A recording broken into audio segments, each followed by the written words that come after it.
Mga lods, buhos tayo ng gabi dahil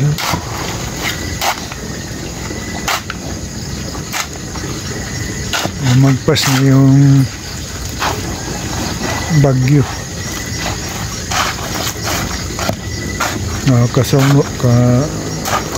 Kasunod ni Paulo. So sisingit tayo ng buhos ngayon. Huwag kayong magtaka kung bakit gabi tayo gumagawa nito, dahil sa araw maulan. Hindi tayo pwedeng magbuhos ng maulan.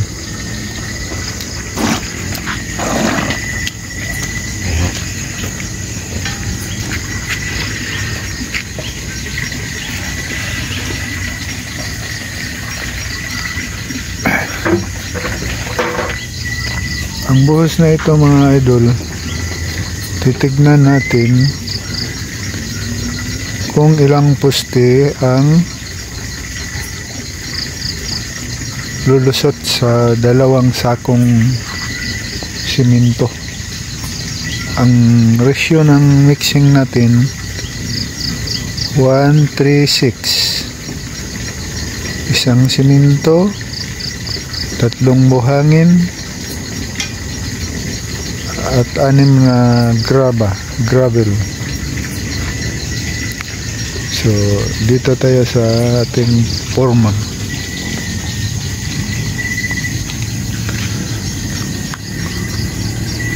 Ang forma natin ng poste is 4x4x7.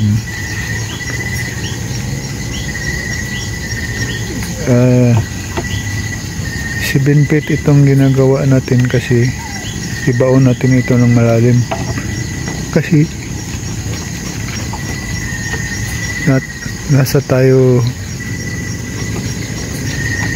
nasa bulubundukin tayo magtatanim ng dragon fruit. Ayan, nasa tuktok tayo, yung sa baba. Ayan, yung mga kapitbahay natin sa baba. Ayan o, yung ilaw. So yan, nilalagyan natin ng used oil para hindi didikit yung masa. Ganyan ang gagawin nyo mga idol. So yung iba is 4x4x6 yung ginagamit nila, yung sa mga area na hindi sa bundok, yung plain na area, yung sa mababang lugar. Pero yung sa atin nasa tuktok tayo ng bundok, ay 7 feet yung haba ng poste natin.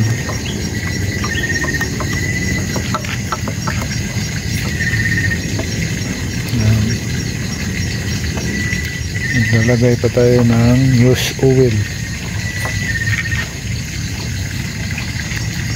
Mamaya tignan natin kung ilang poste yung lalabas sa 2 sakong simento. Ratio 1:3:6. Abangan lang natin mga idol. Ito na yung nabuhusan natin kagabi mga lods. 5 poste sa isang sako na simento. Bakit? Dahil 4x4x7 itong poste natin. Kaya nga 5 lang yung lumabas sa isang sako na simento. Buti nakabuhos tayo kagabi mga lods.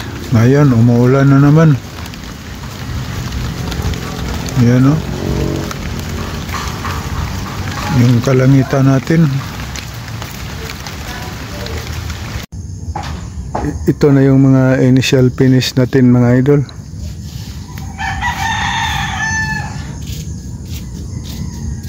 Ayan. 100 na ito. Umpisahan na natin itong hakutin doon sa baba sa ating pagtaniman.